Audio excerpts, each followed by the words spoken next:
On September 26, 1983, a Soviet officer named Stanislav Petrov sat in a secret command center, staring at a computer screen that was telling him the United States had just launched 5 nuclear missiles at Russia. Petrov had only minutes to decide whether to report this as a real attack, which would have triggered a massive retaliatory strike and ended human civilization as we know it. He chose to ignore the computer, betting that it was a false alarm caused by a glitch, and he was right. Sunlight bouncing off clouds had actually fooled the satellites. But here's what makes that story even more unsettling. Petrov wasn't even supposed to be on duty that night. He was covering for someone else. A different officer, one more inclined to follow protocol without question, might have picked up the phone and reported a confirmed launch. The entire chain of events that kept the world alive that night hinged on one substitution in a shift schedule. That's how thin the margin was. That's how thin it still is. Welcome back to the Bin of History. Today we're looking at the times we came within minutes of total annihilation. It's terrifying how often the fate of the entire world has rested on the shoulders of just 1 or 2 people who decided not to push the button. Take the Cuban Missile Crisis in October 1962. For 13 days, the United States and the Soviet Union were on full alert after American spy planes spotted Soviet nuclear missile sites just 90 miles off the coast of Florida. While President Kennedy surrounded the island with warships, the world held its breath. Deep beneath the surface, Soviet submarines carrying nuclear torpedoes were being intercepted by the U.S. Navy. One submarine commander actually had to be talked out of firing his nuclear weapon by his fellow officers. If that torpedo had been launched, it likely would have started a global nuclear war. That submarine was the B-59, and the man who almost pulled the trigger was Captain Valentin Savitsky. The sub had been hunted for days by American destroyers dropping depth charges to force it to the surface. The crew had no idea whether war had already broken out above them. They had no contact with Moscow. Their batteries were dying. The air inside was thick with CO2, and men were passing out from the heat. Savitsky snapped. He reportedly screamed that if they were going to die down there, they were going to take the Americans with them, and he ordered the nuclear torpedo to be armed. What saved the world in that moment was a man named Vasily Arkhipov. As the flotilla commander aboard the B-59, Arkhipov was the one officer whose authorization was also required to fire. He refused. He kept his composure in an airless, overheating steel tube while depth charges rattled the hull, and he said no. The torpedo was never launched. Arkhipov went home, lived a quiet life, and died in 1998. Most people have never heard his name, but there is a very real argument that Vasily Arkhipov is the single most important human being who ever lived, because without him, none of us would be here. And the crisis on the surface wasn't much calmer. What people forget about the Cuban Missile Crisis is that Kennedy himself was being pushed hard by his military advisors to launch airstrikes or a full invasion of Cuba. The Joint Chiefs were almost unanimously in favor of a military strike. Had Kennedy listened to them, Soviet forces in Cuba, which American intelligence badly underestimated, would have likely responded with tactical nuclear weapons already positioned on the island. Kennedy held the line, but it was not a comfortable position to hold.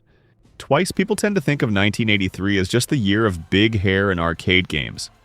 What most don't realize is that 1983 was arguably the most dangerous year of the entire Cold War, and it produced 2 near-extinction events within a matter of weeks. The first was Petrov's false alarm in September, which we've already covered. But just weeks later, NATO launched a military exercise called Able Archer 83. On paper, it was a routine drill, simulating a coordinated nuclear attack on the Soviet Union.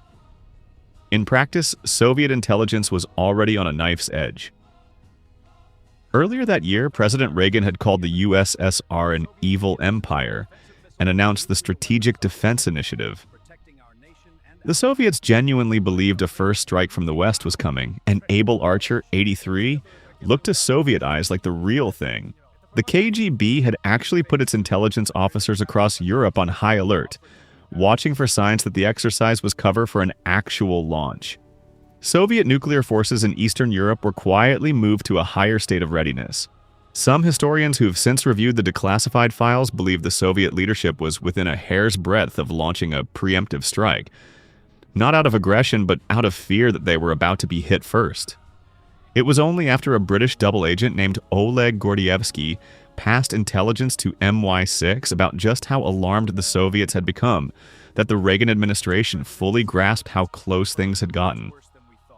Reagan was reportedly shaken when he was briefed on it. 2 near misses, same year. Most people alive today have no idea. Here's the part of nuclear history that gets buried in textbooks and declassified only decades later. The moments where a weapon almost went off not because of a political decision, but because of a broken sensor, a miscommunication, or a computer running on outdated software.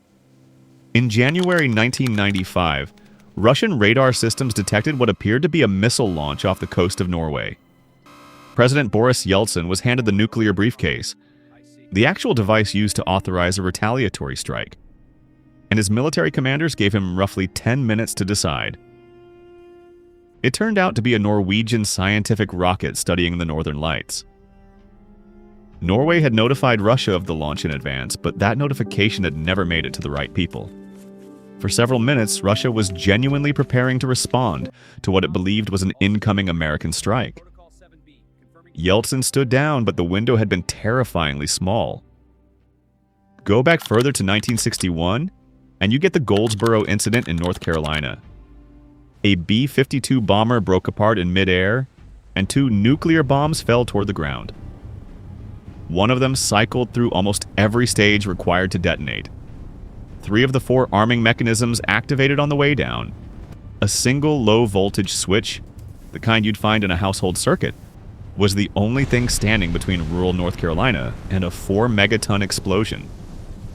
That's roughly 260 times the power of the bomb dropped on Hiroshima.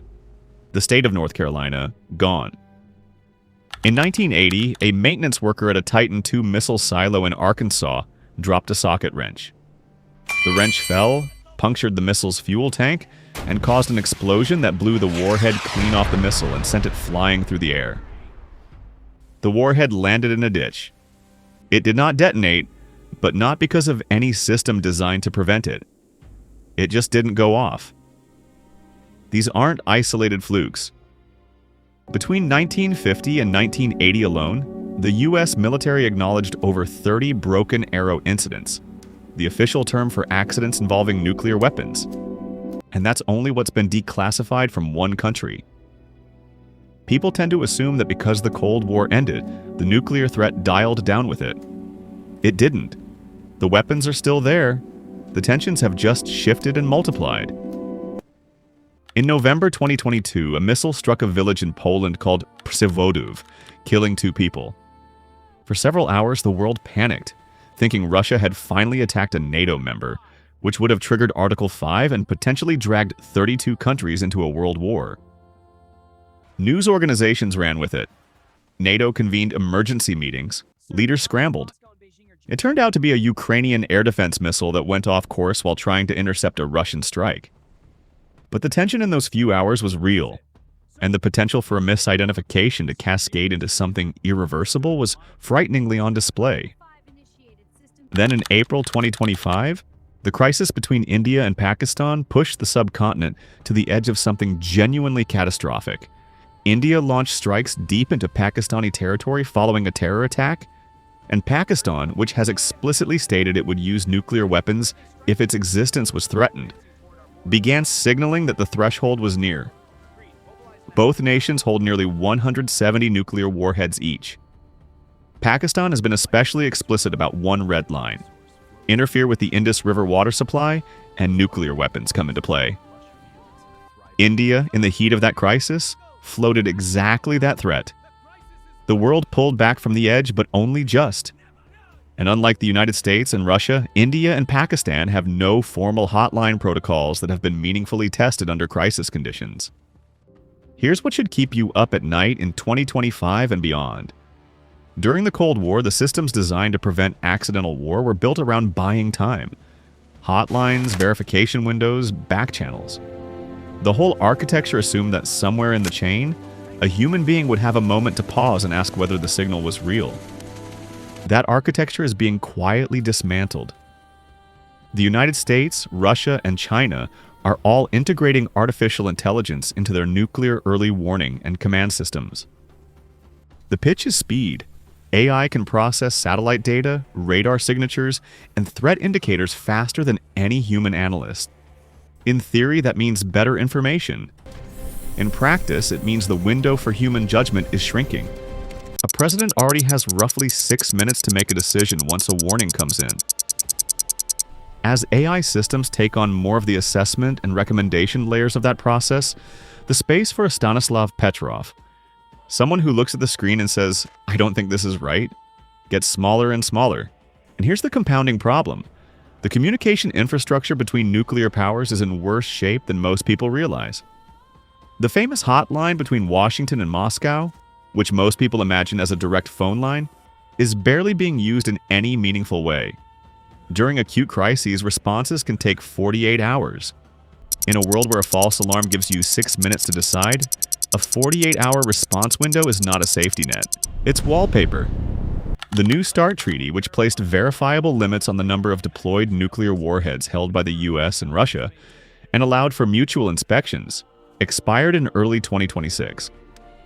There is currently no replacement framework on the table, which means we are entering a new arms race, one that now includes China as a rapidly expanding third pole, without the inspection regimes and numerical caps that at least gave each side a credible picture of what the other had. You can't make a rational decision in a crisis if you don't know what your adversary is actually holding. Meanwhile, the club of nuclear-armed states has quietly grown and diversified. 9 countries now possess nuclear weapons.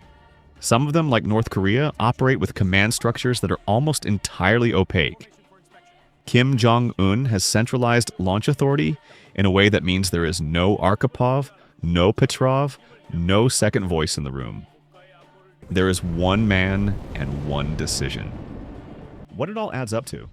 Every story in this video follows the same pattern. A system fails or a signal is misread, or a political crisis pushes 2 nuclear states to the edge, and somewhere in the chain there is one person, sometimes just one, who absorbs all of that pressure and decides not to act. Petrov decides the computer is wrong. Arkhipov refuses to sign off on the torpedo. Kennedy ignores his generals. Yeltsin puts the briefcase down. We have been collectively extraordinarily lucky. And luck is not a strategy. The terrifying thing isn't that the world has come close to nuclear war. It's how routine that proximity has been.